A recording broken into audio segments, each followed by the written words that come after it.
mi è sembrato utile fare dopo la parte destruans, fare la parte postruans, cioè che poteva dare qualcosa di positivo, e l'ho fatto, credo, nel libro Histoire naturelle della traduzione. E più o meno di quello che vi parlerò ora. Bene, dunque l'idea è la domanda: cos'è la traduzione? E tenteremo di rispondere a questa domanda e vedere un po' attraverso più autori, un viaggio nella storia, di vederci chiaro. Va bene? Ok. Beh, se vi chiedo innanzitutto cos'è la traduzione, no, una domanda retorica, non dovete rispondere, non sono cattivo. No, se vi faccio questa domanda: che cos'è la traduzione? Sappiamo tutti più o meno, quando facciamo la traduzione abbiamo l'impressione che sappiamo bene cosa sia. Poi, appena uno si mette a riflettere su cos'è la traduzione, sembra che non si sappia più. Un po' come il tempo da San Agostino. Sono un po' più o meno uguali. È una cosa un po' stranina.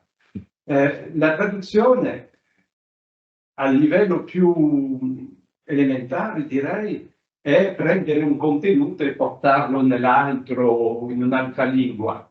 Etienne Dolet, che scrisse uno dei primi trattati di traduzione in lingua francese, dice più o meno quello: è prendere delle idee, un contenuto, e portarlo in un'altra lingua, conservando le cose principali che ci sono.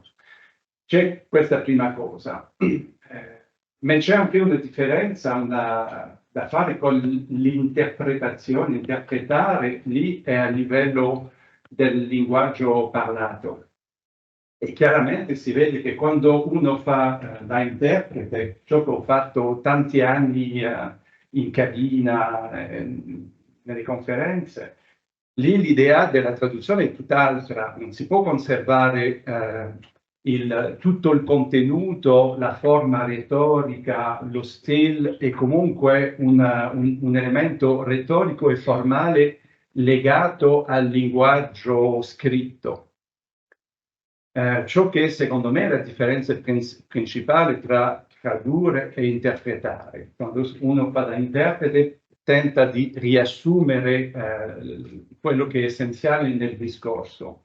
Nella traduzione la cosa è diversa, perché già che c'è questa forma retorica e questa forma legato agli elementi della sintassi e tutto quanto, questo dimostra, a mio avviso, che quando si parla di traduzione, da una parte, quando si fa un discorso teorico, non può esserci un discorso teorico che non tenga conto dell'aspetto pragmatico. E lì quello che fa Alberto entra in pieno. Ecco perché può essere considerato anche traduttologia nel senso pieno della parola, ma c'è anche quella riflessione che chiede, che tenta di capire in che modo il senso è legato al linguaggio, alla forma del linguaggio, in che modo il senso possa rimanere uguale, comunque più o meno uguale, quando passa da una lingua all'altra. E lì si sta costruendo tutto un discorso teorico che può avvalersi sia della filosofia analitica, ad esempio Wittgenstein, filosofia del linguaggio, sia delle costruzioni teoriche che possono appoggiarsi alla sociologia, alla filosofia, diciamo, pura, metafisica, ogni tanto. Dunque, questo per me sono più o meno i due poli della traduttologia: quella parte che è pragmatica, che è legata al fare la traduzione, e l'altra parte che è più riflettere a livello teorico su quello che succede. È chiaro? dietro mi si capisce bene? Ok.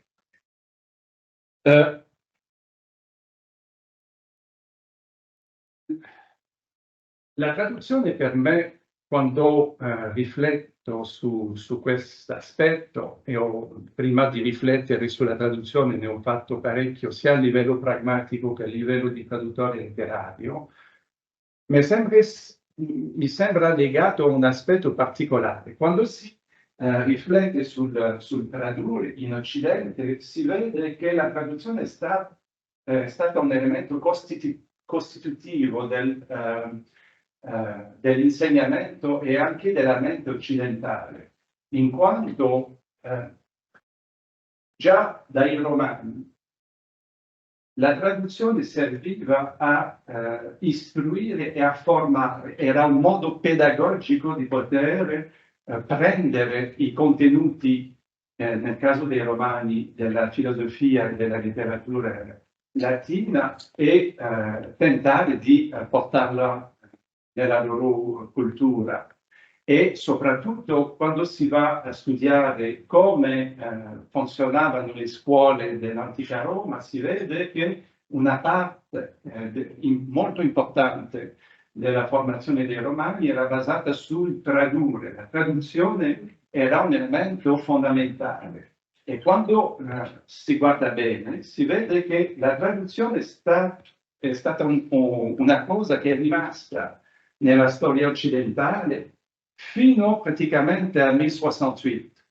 Cioè, non era possibile fare un percorso anche al liceo, ovunque, senza passare tramite la traduzione, perché non si insegnava la traduzione, si insegnavano le cose attraverso il tradurre. Il fatto di tradurre faceva sì che uno rifletteva meglio sulla costruzione grammaticale della lingua, capiva meglio la sua propria lingua, l'origine delle parole, poteva ricostruire in qualche modo tutta la complessità della realtà. E questo mi sembra che quando parliamo della civiltà occidentale, la traduzione ci deve entrare in pieno, in quanto fa parte già dall'inizio del nostro percorso didattico e culturale. La traduzione ci ha accompagnato durante tutto il tempo e poi in un modo particolare, perché i romani, soprattutto i romani che erano penso a Cicero oppure tutta la classe più dominante, erano bilingui loro, non avevano bisogno di una traduzione per leggere i testi omerici oppure leggere Platone o i testi di Aristotele. Potevano avere un contatto diretto con questi testi. Ma ciò nonostante si sono dati a fare molto con la traduzione, tant'è che uno dei testi maggiori che abbiamo sulla traduzione di Cicero, il De Oratore, l'introduzione di questo testo è una spiegazione della sua traduzione che ha fatto. Questo elemento è importante e molto interessante perché lui rifletta sulla traduzione non come un modo di come si fa a tradurre questo per far capire, ma vede piuttosto questa forma mentis greca come la si porta nel linguaggio latino, di cui questa dicotomia tra lo spirito e la lettera. Si traduce la lettera del testo oppure soltanto la forma, il contenuto ideale che può avere questo testo. E come dicevo prima, quando guardiamo i bambini alla scuola romana e abbiamo ritrovati a livello archeologico anche delle tavolette incerate, si vede che la traduzione faceva parte del compito non solo riprodurre i testi in latino, ma anche fare la traduzione come elemento formativo. E questo è rimasta in qualche modo una cosa determinante nella nostra civiltà fino a una generazione fa.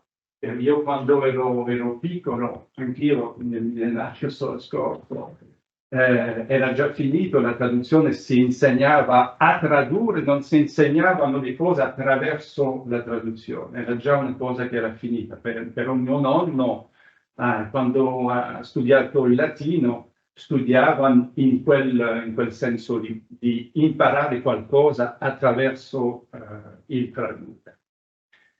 Questo elemento deve sempre essere tenuto in conto quando riflettiamo sulla traduzione, perché questo mostra che non c'è solo quel lato meramente pragmatico, ma c'è qualcosa che segue in qualche modo la cultura, la storia e il nostro modo di affrontare i testi, di leggere i testi.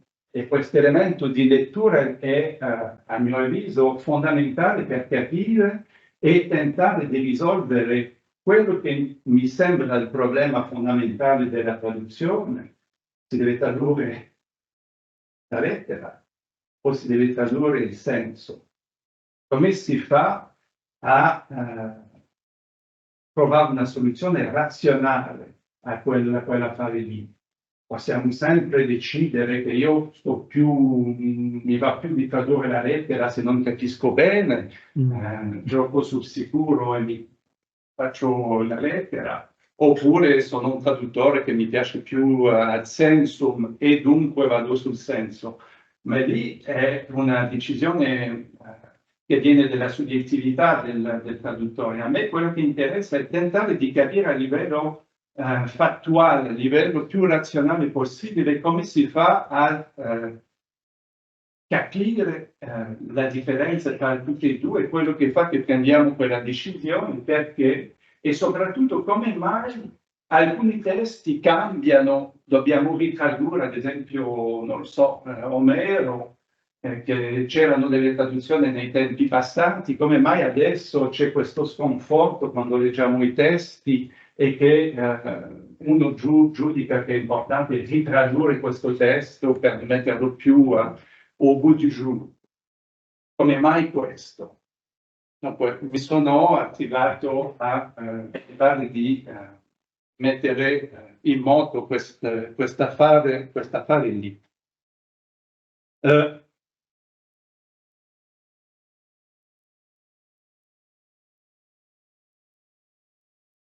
Per risolvere questa faccenda, secondo me, il problema che è esistito per tanto tempo tra la lettera e lo spirito, cosa dobbiamo scegliere, viene, a mio avviso, del fatto che consideriamo soltanto il problema a livello testuale, dei testi. E praticamente quello che facciamo, o che abbiamo fatto per tanti anni, non so se Bramati mi ha lasciato la stella. Il coso blu. Ma perché sarebbe stato da lui di nascondere. Ah, beh, certo. Anzi, è strano che non l'abbia fatto. Lo conosci bene. Comunque, quello che abbiamo fatto per tanti anni è stato di prendere un testo e, facendo la traduzione, si arriva a un altro testo. E poi l'analisi che facciamo normalmente è di guardare questo testo 2 e siamo lì a paragonare l'uno con l'altro e troviamo un sacco di piccoli problemi pragmatici che appaiono quando si fa questo lavoro. Allora qui c'è questo problema lì, l'ha dimenticato, questo non l'ha fatto bene, questo non l'ha fatto bene, e lì c'è questo errore. E alla fine ci ritroviamo con un altro testo, che è il testo corretto. E se uno ci passa davanti, prende il testo corretto e guarda con quel testo di partenza, troverà ancora delle piccole cose e arriveremo con un altro testo. E praticamente questo modo di fare non è che dico che va ad infinitum, perché meno male una caratteristica antropologica è che l'uomo è pigro, dunque a un certo momento smette di fare tutto questo, però si potrebbe teoricamente continuare molto senza soluzione di reali in qualche modo, perché vediamo sempre un testo che si oppone ad un altro testo. E questo dà nascita poi a tutta un'analisi che o non ha fine, comunque non può arrivare a un elemento chiaramente ben definito. E così si dice quello ha tradotto ad sensu e quello ad litteram, eccetera. E ritroviamo sempre questa opposizione tra lo spirito e la lettera. Va bene? Come si fa a cambiare questo modo di pensare? Come si fa a trovare una soluzione? Io quello che ho proposto nell'Histoire naturelle de la traduction è di considerare il testo tradotto meno come un testo che non una lettura del testo. Cioè, non ho, francamente, ho inventato la ruota, perché è chiaro che una traduzione è una lettura di un testo, questo lo si sa da tanto, però la cosa virtuosa, a mio avviso, è che se si considera il testo tradotto come una lettura, non abbiamo più una situazione di opposizione tra questo testo e quest'altro testo. Perché? Perché ogni testo vuole essere letto. Ogni testo chiama la sua lettura in qualche modo. E non siamo più in una situazione di opposizione, bensì di complementarietà. Perché la lettura è complementare al testo scritto, alla scrittura. Si scrive per essere letto. E quello, in quel momento lì, la domanda diventa molto interessante perché ci diciamo come giustificare quel tipo di lettura che è stato fatto di un testo. Come lo si giustifica? Come si fa a giustificare come mai loro hanno tradotto così? Perché in quel momento lì della storia leggere significava questo. E si capisce che i testi possono essere ritradotti semplicemente perché a un certo momento non leggiamo più i testi allo stesso modo. E non leggiamo più i testi nello stesso modo perché è cambiato, l'epoca è cambiata, non siamo più scolarizzati nello stesso modo e cambiati i pregiudizi a livello dell'ermeneutica, ad esempio, e lì diventa una cosa molto interessante perché se questi sono complementari tra di loro, dobbiamo riflettere sul senso della complementarietà e non sul senso di un'opposizione. E lì si delinea una soluzione al problema dello spirito della lettera, in quanto diventa possibile a livello storico, a livello fattuale, a livello razionale, di giustificare una tipologia di letture e spiegare il perché di questa scelta che è stata fatta a un certo momento. Voi sapete che nel 600 in Francia c'era quello che si chiamava les belles infidèles, cioè erano praticamente delle traduzioni che erano belle, ma non erano fedeli al testo di partenza. E quello viene giudicato come una cosa molto terribile oggigiorno. Oggi non si può più tradurre in quel modo, come ha fatto Perrault d'Arlancourt, ad esempio, che se non gli andava bene un elemento nel testo latino lo metteva da parte, oppure se Venere era troppo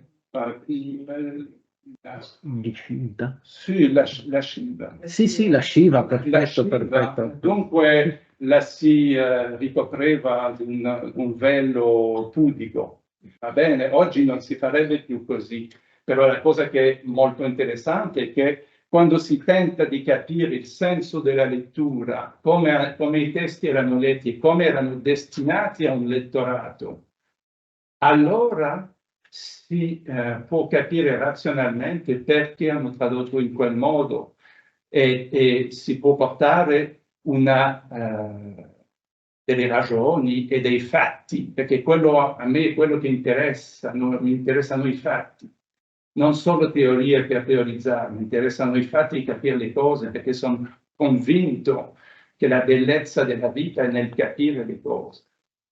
E quando si può capire qualcosa c'è l'entusiasmo, e l'entusiasmo è avere il Dio dentro di sé.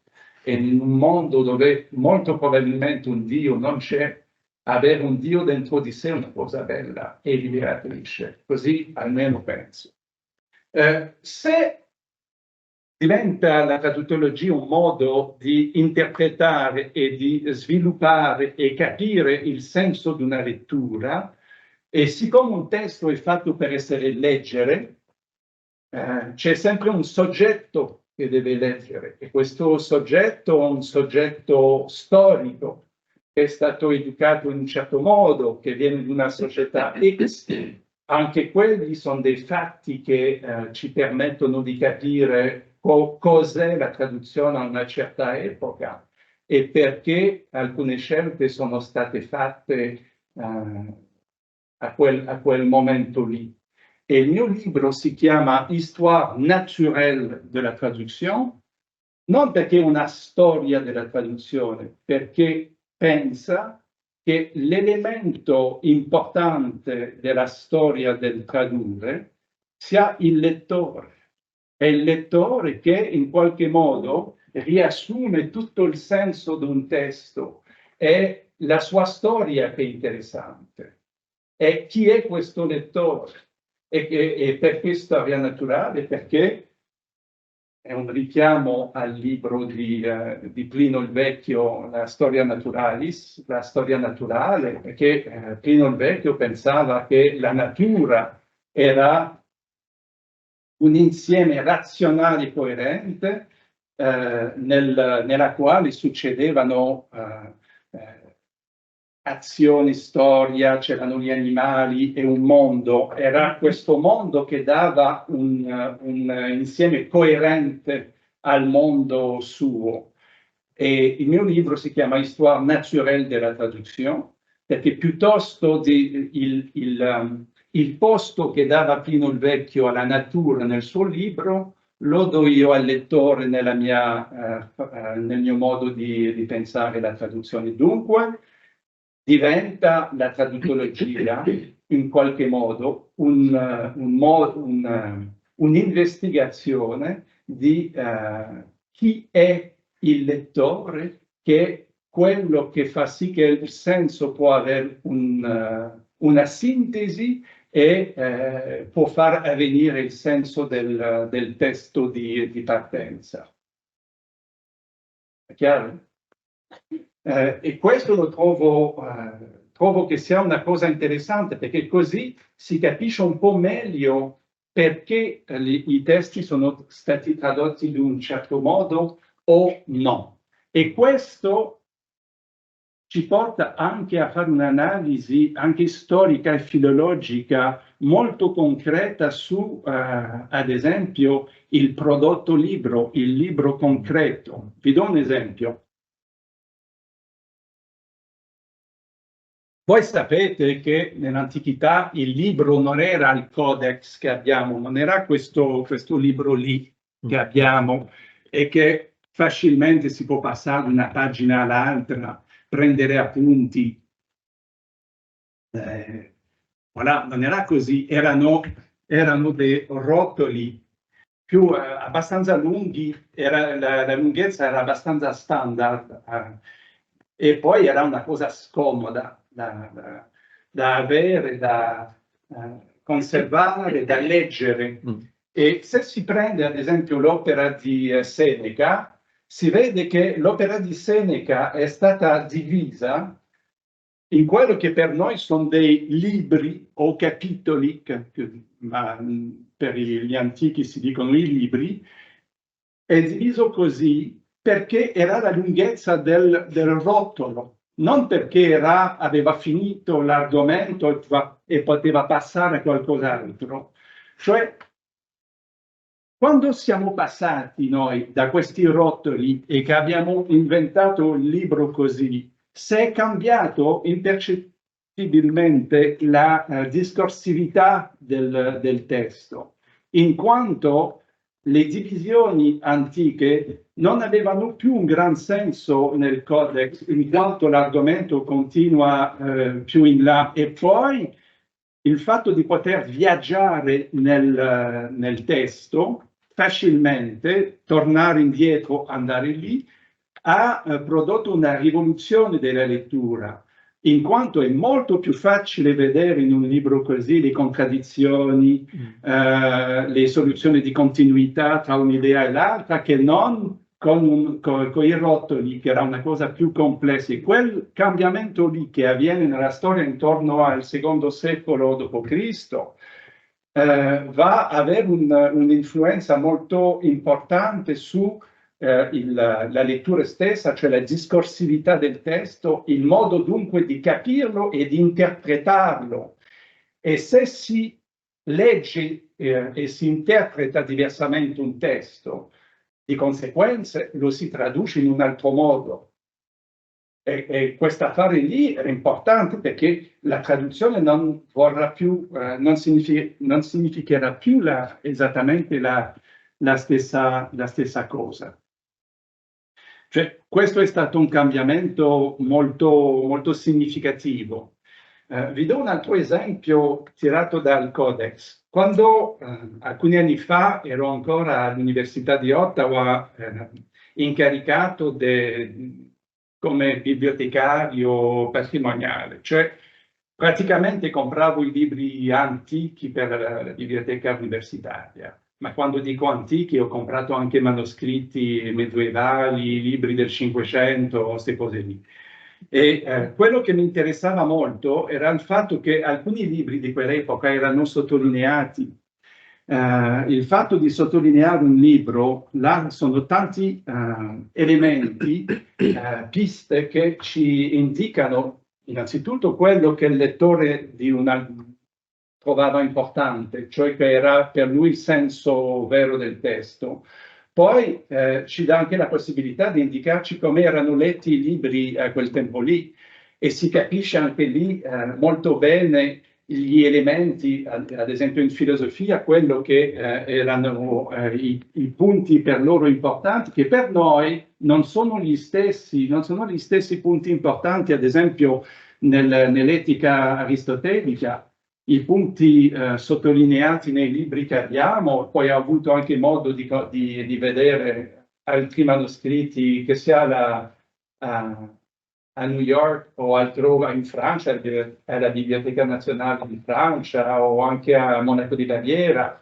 Si vede che a secondo dell'epoca i posti sottolineati, o comunque dove ci sono le manicule, le piccole manine che indicano i posti importanti del testo, non sono le stesse. E c'è addirittura una specialità universitaria, quella si vede piuttosto all'École des Chartres a Paris, che sono specialisti per la datazione delle annotazioni di un tempo, e dunque si può vedere e datare e capire come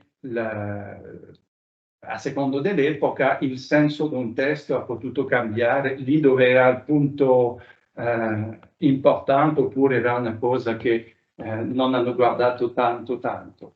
Dunque, si vede dunque, è lì che voglio portarvi, senza farvi troppo sbadigliare,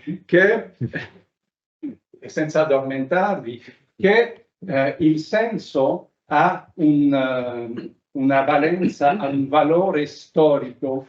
Cioè, noi pensiamo che se si legge Aristotele, mi viene Aristotele, ma non è quello, Aristotele. Aristotele, grazie. Noi pensiamo quando si legge Aristotele che è stato più o meno interpretato allo stesso modo nel Medioevo, nel Rinascimento oggi, ma non è così che funziona. E questa storicità del senso del testo passa attraverso la traduzione. È un altro elemento che ci dimostra che questo passa attraverso la traduzione. Sapete, quello, il manoscritto ve ne ho parlato. Lasciatemi 2 minuti. Poi, oltre a questo,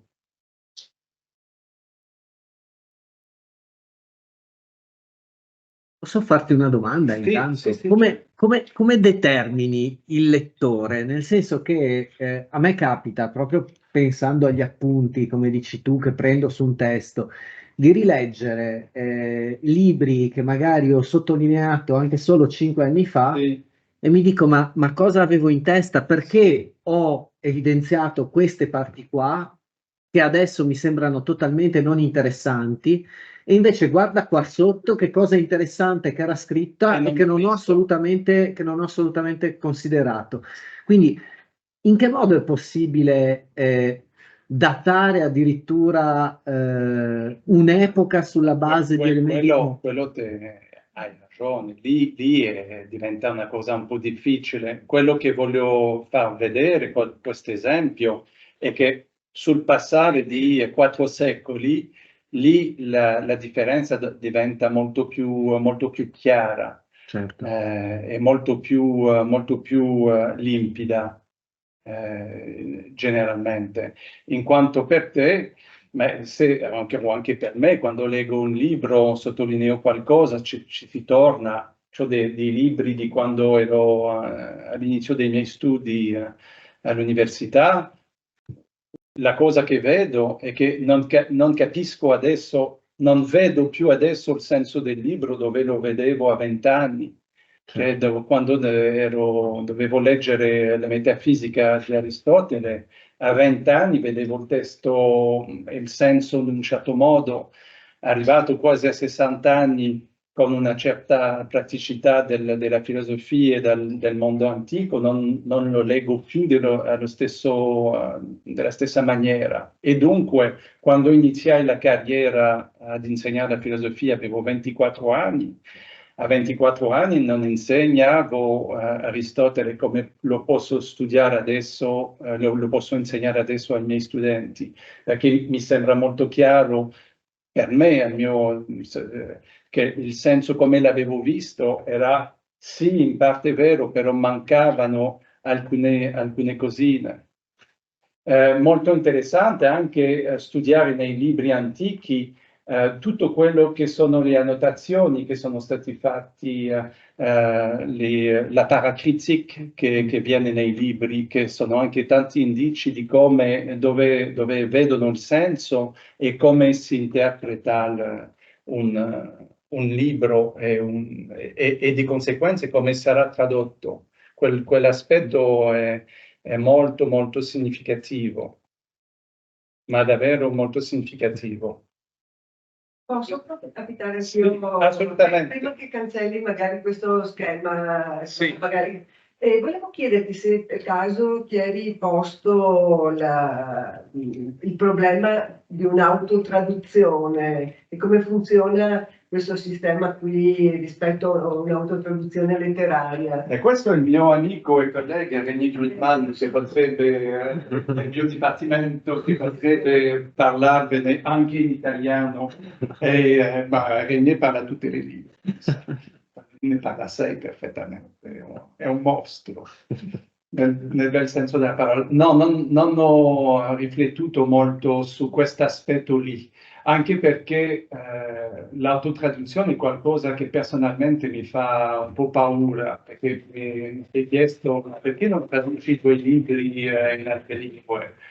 le lingue che parli, ma non mi sento all'altezza di fare un lavoro di questo genere. Ma comunque, no, non voglio entrare lì perché ci sono troppe cose specifiche, anche se io penso che se io dovessi tradurre il mio libro, chiaramente si potrebbe pensare che io, in quanto autore, ho la lettura totale, vera del libro, ciò che non è vero, perché c'è sempre qualcuno che legge il libro, che mi parla e dice, ma quello vuole dire... Cioè, non neanche pensare. No, non volevo dire questo, ma sai che... Wow, sì, infatti, forse vuole dire sono stato brillante senza saperlo. È bello. Dunque, e a livello della traduzione mi sa che anche lì avrei tendenza a fare una traduzione più sbrigativa, mentre nei testi miei metto tanto sforzo sul lato letterario e non mi sento in grado di farlo.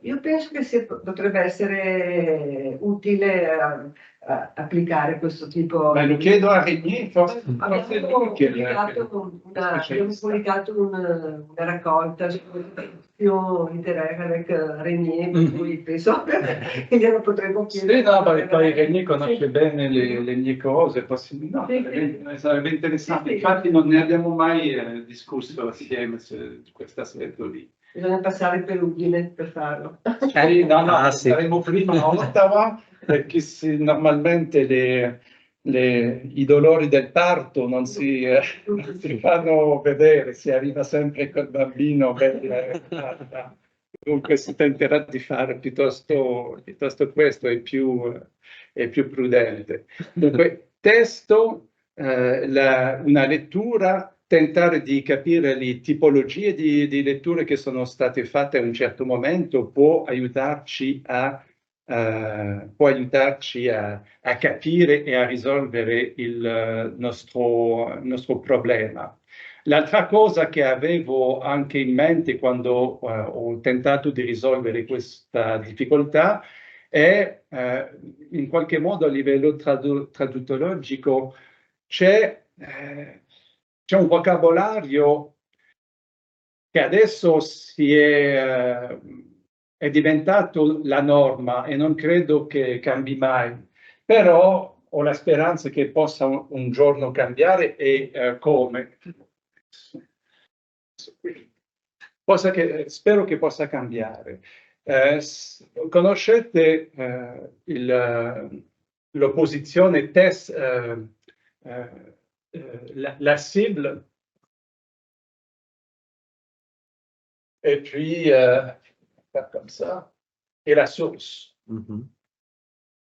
Jean-René L'Admiral ha parlato molto di sourcier cibliste.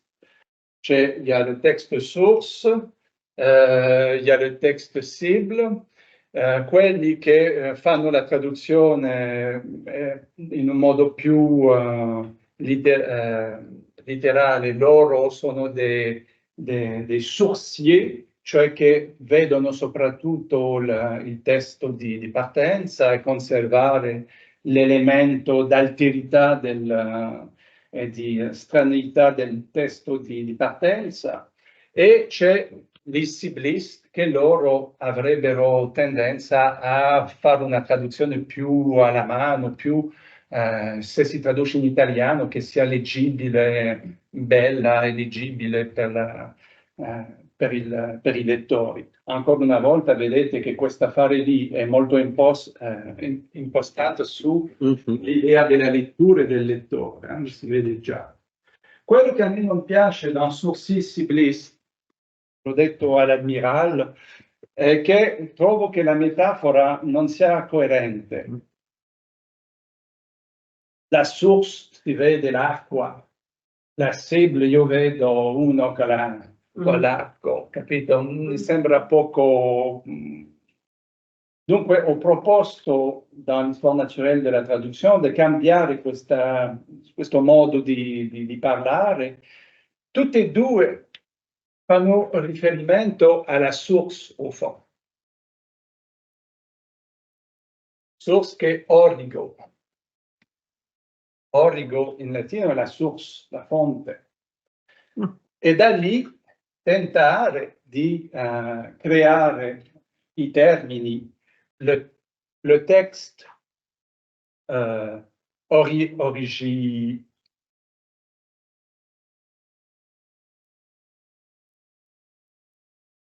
le texte originel et le texte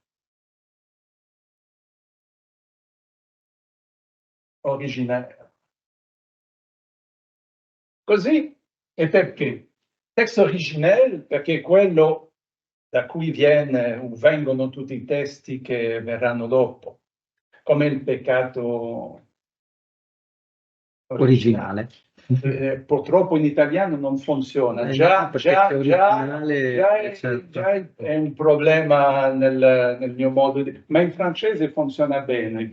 Io dico, se funziona in francese è perché è vero. Dunque, c'è le texte originel e le texte originaire che viene da un testo che era prima di lui. E la cosa interessante è che si ha a livello etimologico riferiscono tutti all'origo, cioè la fonte, perché è da tenere presente, perché chi non legge il russo, non leggo il russo, la traduzione di Dostoevskij, per me è un testo, è l'unico testo di cui è la mia fonte in qualche modo per avere accesso a Dostoevskij. Capito? Et donc, per me, è un testo fonte. Se le texte source sarà la traduzione, se non posso paragonare quello originale. E mi sembra che a livello terminologico questo modo di vedere testo originale diventa una cosa un po' più coerente a livello della metafora, diciamo così. La lettura, testo sempre, avete delle domande? Io ne ho una. Cosa è meglio? Leggere il testo nell'originale o di leggere il testo nella traduzione? È chiaro che è meglio leggere nell'originale, ma certo, ma certamente, ma chi vuole avere il prosciutto che è fatto in Polonia, ma vogliamo quello là, siamo veri. Cosa c'è? Che è meglio il testo originale o il testo originale? Della sensibilità che Dipende dalla sensibilità della lingua. Se non legge chiaramente Dostoevskij in russo. Basta conoscere la lingua straniera, bisogna anche capire le nuance. Appunto. Dunque, molto spesso, a mio avviso anche in un modo pedantistico, si dice a priori che è meglio leggere sempre dal testo originale, testo primo. Non sono sicuro perché trovo che c'è una grande ricchezza nella traduzione, in quanto, ad esempio, è vero in italiano ed è vero in francese. Prendiamo un testo con Hamlet di Shakespeare. Beh, ci sono tantissime traduzioni di Hamlet in italiano, come ce ne sono anche in francese. La cosa bella, trovo, è che se si vuole leggere Hamlet in inglese, anche se abbiamo una buona padronanza della lingua, rimane uno sforzo considerevole, hai bisogno dell'apparato critico per vedere e capire bene. Però nella traduzione, più ci sono traduzioni di questo testo, della Hamlet ad esempio, si forma quello che chiamo il patrimonio delle letture di Hamlet, e quello diventa una cosa molto bellina e interessante, in quanto abbiamo una luce particolare, ognuno ha la sua lettura di Hamlet, e vediamo queste in fondo vediamo tutte queste letture diverse che danno una luce particolare al testo di Shakespeare. E questo per me trovo che sia una vera ricchezza. È una cosa che siamo fortunati di avere 7 traduzioni di Hamlet in francese, perché abbiamo 7 letture di questo testo, mentre gli inglesi hanno solo il testo di partenza con un sacco di note, che sono a loro modo anche delle letture di un testo, perché l'apparato critico su un testo così è un tipo di traduzione, che non dice sono una traduzione, ma è quello, il suo significato è quello, sono le criptotraduzioni in qualche modo. E questo patrimonio di traduzione è una cosa molto affascinante che va studiata, il patrimonio comparativamente con i paragoni con altre, con questi patrimoni diversi. E lì si capisce che da un'epoca all'altra ci sono delle soluzioni di continuità tra come l'hanno tradotto nell'Ottocento in Italia o come l'hanno tradotto nell'Ottocento in Francia o altrove, e si possono delineare dei elementi forti di senso, di interpretazione, e capire molto meglio perché è stato tradotto così e come i testi sono stati poi ripresi, sfruttati, voilà, in qualche modo. Questo elemento di patrimonio delle traduzioni è una cosa bella, perché troppo spesso, poi l'ho vissuto come traduttore letterario, troppo spesso c'è qualcosa di stigmatizzante di essere traduttore, perché traduttore, traditore, capito? Quello è il cliché assoluto, e dunque se sei traduttore perché non sai scrivere i tuoi libri, se sei traduttore perché non sai scrivere, oppure se sei traduttore perché in fondo non hai capito niente. Cioè, spesso è così, il traduttore non è un personaggio tanto visto così tanto bene, diciamo la verità. Il traduttore letterario ha una sorte un po' triste, guadagna poco, non è considerato molto bene. Uno deve essere proprio arrivato a essere considerato uno scrittore di per sé. Chiaramente se uno prende Pierre Klossowski è un'altra cosa, un'altra dimensione. Si prendono poeti che hanno riflettuto sulla traduzione, esempio Yves Bonnefoy, lì ma uno deve quasi essere scrittore per poter poi non essere considerato come un vile traduttore. Purtroppo quest'idea è molto presente. Adesso mi direte, ma qual è il rapporto con Dorian Gray? Ci arrivo.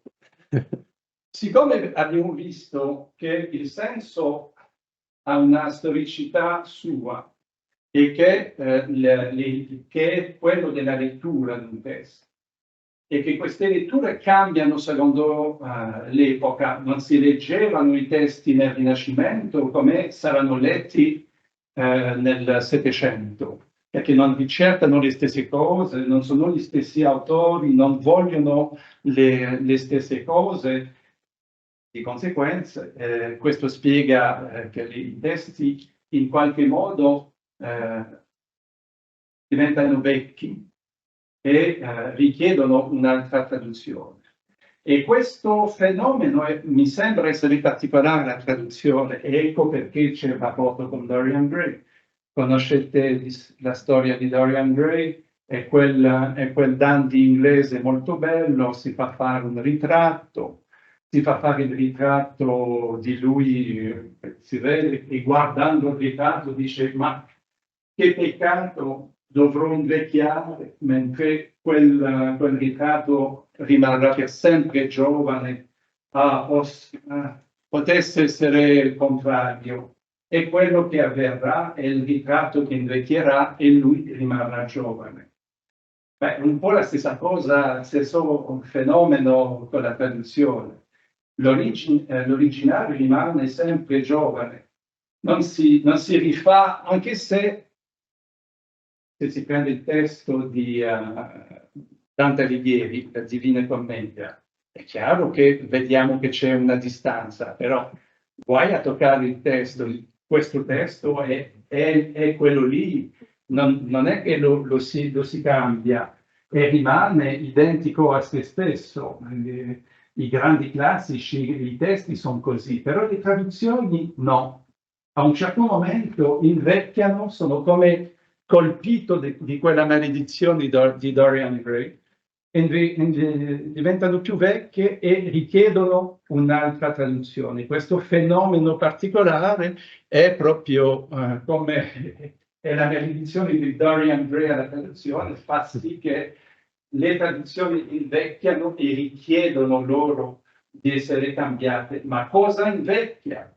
Invecchia che se si legge il testo tradotto 200 anni fa, non solo la lingua è cambiata, ma il lettore è cambiato, quello che ricerca nel libro è cambiato anche. Come si sfruttano i libri è anche una cosa molto cambiata. Noi non pensiamo più a questo, però nel Cinquecento, quando Aldo Manuzio ha inventato il libro Il Tascabile è un'invenzione italiana, quando inventa il Tascabile non è soltanto una rivoluzione che è stata fatta per ridurre un prodotto e venderlo più facilmente, era anche questo, ma ciò facendo ha fatto due cose. Prima ha cambiato il modo di rapporto col libro. Il libro e la lettura sono diventati modi dell'intimità delle persone. Uno può andare ovunque e leggere i libri, tant'è che se guardate i pittori del Cinquecento, del Seicento, molto spesso ci fanno vedere dei personaggi che sono rappresentati con un libro che è sempre un tascabile, all'eccezione dei dottori dell'università, che loro hanno ancora lì il foglio molto grande posto lì, ma se no il libro diventa un soggetto della lettura di quel tempo, perché è cambiato questo modo di fruttare il testo e il fatto che il libro diventava una cosa più economica e più facile da portare ovunque, ha richiesto la traduzione. Dunque, questo cambiamento di formato di un libro per offrirlo e farlo leggere a un lettore ha fatto sì che le traduzioni hanno dovuto cambiare. E quello che vediamo tra l'inizio del Cinquecento e la fine del Cinquecento sono delle ritraduzioni di testi per renderli molto più abbordabili alla borghesia o comunque ai nobili che non avevano una conoscenza del latino o del greco, ma che ciò nonostante volevano leggere le Metamorfosi d'Ovidio, questi testi, volevano avere questo capitale culturale anche per loro, e questo ha richiesto il lavoro di tanti traduttori che hanno dovuto ritradurre i testi, ma non per dei specialisti, ma per il lettore colto o mediamente colto, e quello spiega perché la traduzione cambia a quel momento lì, perché la traduzione diventa molto più ad sensum alla fine del Cinquecento, che era più ad litteram all'inizio, o anche se si va un po' più dietro nei tempi, se si vede ad esempio fino a Leonardo Bruni, e lì siamo attorno al 1424. Perché anche questo è molto interessante. Guardate bene, l'ultimo trattato di traduzione del mondo occidentale è stato, neanche un trattato, è stata la lettera a Famaco di San Girolamo. Siamo attorno a 425-50, più o meno siamo lì. lì parla del suo modo di tradurre. Dopodiché non c'è più in Occidente un trattato di traduzione prima di Leonardo Bruni. E lì siamo nel 1424. Ma perché c'è stato questo silenzio? Perché 1000 anni di silenzio a livello teorico sul tradurre? È una cosa incomprensibile, perché non è che abbiamo smesso di tradurre. Molto spesso i traduttori mettevano una spiegazione sul come hanno fatto per tradurre il testo nell'introduzione o nella presentazione del libro al signore, alla re, alla regina. Lì si trovano alcune cose, ma più o meno vanno sempre nello stesso senso, cioè di essere stato il più fedele possibile al testo di partenza. Ma perché 1000 anni di silenzio?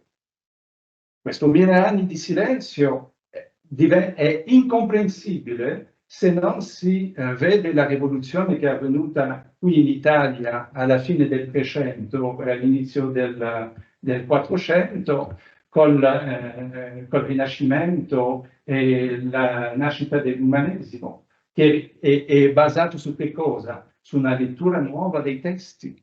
Non vogliono più leggere i testi come la gente del Medioevo, richiedono una lettura nuova e dunque una traduzione nuova dei testi. Si vuole leggere il testo senza avere tutte le storie dell'interpretazione medievale, si vuole avere un accesso al testo vero, c'è tutto questo mito della purezza poi che va a influenzare molto Luther e il mondo protestante, come se il fatto di ritornare all'origine fosse una cosa più pura, c'è questa idea lì, ma vedete che questo silenzio teorico in Occidente per quasi 1000 anni, anzi 1000 anni, è incomprensibile se non lo si legge in chiave di rivoluzione nel modo di leggere i testi. E si vede ancora lì che la lettura dei testi, la traduzione si capisce attraverso la lettura. E l'odissea della lettura in Occidente spiega perché a un certo momento la traduzione è più ad sensum e perché a un certo momento è più ad lettera. E dunque mi direte, ma com'è la soluzione? Si deve tradurre ad sensum o il senso o la lettera? Dipende dall'epoca storica dove vi trovate. Se la verità di questo affare lì si decide soltanto a livello storico. Ci sono nel 600 si traduceva più al senso. Dal 700 in poi, l'800 soprattutto, per l'arrivo di tutto il lavoro filologico dei tedeschi, anche dei francesi, col positivismo e tutto, se abbiamo visto la traduzione inquadrarsi molto di più a una lettura filologica dei testi, essere fedele ai testi di partenza, ma dando una versione del testo che sia comunque piacevole al lettore, perché lì c'è ancora l'influenza della cultura romantica, perché non vi ho parlato del romanticismo, ma il primo romanticismo tedesco che conosco assai bene, perché ho tradotto Novalis, Schlegel, Schleiermacher, più filosofi di quell'epoca. Il primo romanticismo tedesco ha parlato molto di traduzione. August Wilhelm Schlegel, ad esempio, è un grande traduttore, ad esempio, di Cervantes, Camões anche, e riflettono su quello che è la traduzione. Schleiermacher scrive un testo importante sulla traduzione che ha avuto un impatto grande anche fino a nostri giorni, soprattutto con l'idea che nel testo di partenza, il testo originale sarebbe un testo che corrisponderebbe all'alterità e che noi traduttori, quando siamo davanti a un testo di un'altra lingua, siamo davanti a un altro, e che il nostro lavoro di traduttore sarebbe non solo di portare il senso del testo verso di noi, ma rispettando l'alterità e le cose che sono straniere nel testo che traduciamo per portarli nella nostra lingua. Quella è la teoria di Berman, per esempio, che per me è totalmente sbagliata. E vi dirò perché non sono un berniano, perché è una cosa, a mio avviso, sbagliata, dopo una breve pausa.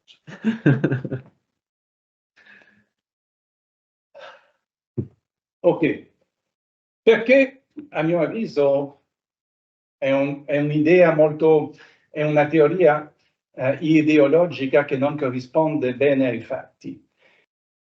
Per questo. Questo è l'autore, questo è il lettore.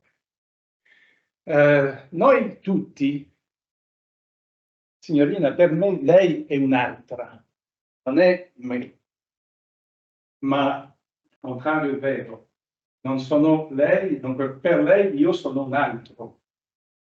E si può dire di tutti quanti, ciò che ci consente di dire che in fondo il nostro di vivere il mondo è, siamo quello che siamo, è vedere il se stesso, quello che Fichte chiamava il ich, le moi, le ich denke. Va bene? Dunque, noi siamo dei moi, siamo dei io stesso, tutti quanti. Da dove avviene l'alterità? L'alterità avviene quando, se sono da solo, non c'è alterità. L'alterità avviene se sono in relazione con lei e parliamo. Lei è un'altra, io sono un altro, ci sono dei modi, lei mi dà del lei, io del lei, c'è tutto un modo di agire, di fare. Si vede dunque che l'alterità non è un'essenza, è un moi, questa è l'essenza. Che l'alterità è una relazione. E chi mi conosce bene ha una relazione d'alterità con me che è diversa, sa quello che si può permettere, quello che non si può permettere, sa che io intendo sempre a scherzare e mi prende come uno che ama scherzare, e poi condividiamo lo stesso amore per la musica, capito? Dunque se Bramati dovesse mai parlare di me in bene, direbbe che cosa? Potrebbe parlarne, secondo me, comunque in modo molto più coerente che se lei dovesse parlarne. Se uno dice è andata a vedere, a sentire Le Blanc come era, sì, ho la cravatta, ho questo accento strano, poi, capito? Quello che dirà, parlerà di me come altro, ma descriverà non quello che sono, descriverà soltanto la relazione che abbiamo avuto assieme, con una relazione d'alterità. Dunque, quando si dice che il testo di partenza, uno deve prendere l'alterità del testo e portarlo, è una cosa falsa, perché l'alterità del testo cambia a secondo del traduttore. Io sono un québécois nato a Quebec. Ho imparato il tedesco in fatica, in Bassa Sassonia. Una cosa difficile, ma non posso pretendere di avere un tedesco a livello di Jean-Yves Masson, che lui è un francese, che è professore alla Sorbonne, però ha vissuto al confine con la Germania e che da bambino giocava con i tedeschi. Dunque lui il tedesco c'era proprio dentro. Quando lui legge un testo in tedesco, è molto più familiare, vede delle cose. Se io leggo i testi in tedesco, io ci vedo delle cose strane, ci vedo un'alterità molto più forte, ma perché? Non perché il testo di per sé ha alterità più forte, perché sono io che sono un altro, sono io che non ha abbastanza conoscenza per tradurre questo testo o comunque capirlo come lo può capire un lettore della lingua di lingua madre. E ecco perché dobbiamo formare e educare gli studenti a tradurre. Dobbiamo formare e educare gli studenti a tradurre per far sì che non siano più stranieri davanti ai testi che devono tradurre e che possano il più possibile avere una familiarità con testi che possono tradurre, avere una relazione d'attività che è molto più facile.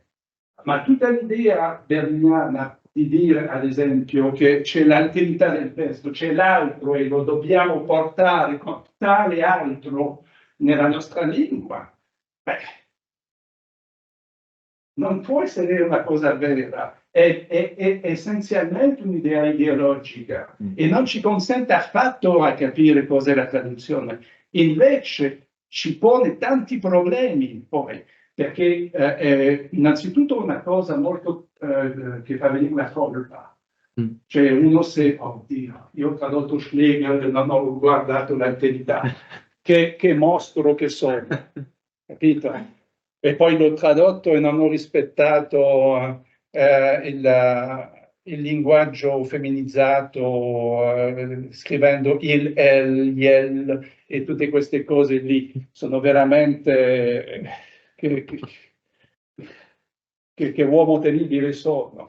Trovo che comunque è qualcosa di molto colpabilizzante, che ha dato nascita in traduttologia a tutto un lavoro ideologico molto sbagliato e in qualche modo ha fatto sì che la traduzione o la traduttologia è diventata in qualche modo il portacenere delle teorie delle scienze umane. Cioè, quando uno sta nella teoria gender, prende la traduzione per parlare della traduzione donna, ma non se ne frega niente di sapere cos'è la traduzione in fondo. Quello che vuole è tentare di trovare un esempio alla sua teoria gender nella traduzione. E fanno lo stesso quelli che hanno un altro approccio, che sia con il postmodernismo, sta con lo strutturalismo e tutto. E spesso è fatto da gente che ha tradotto poco e ha pubblicato anche poco. E questo fa sì che purtroppo le cose sono un po' ingarbugliate in traduttologia e che c'è bisogno di fare mettere un po' d'ordine filologico e filosofico nel discorso. E con questo mi sa che ho finito. Grazie.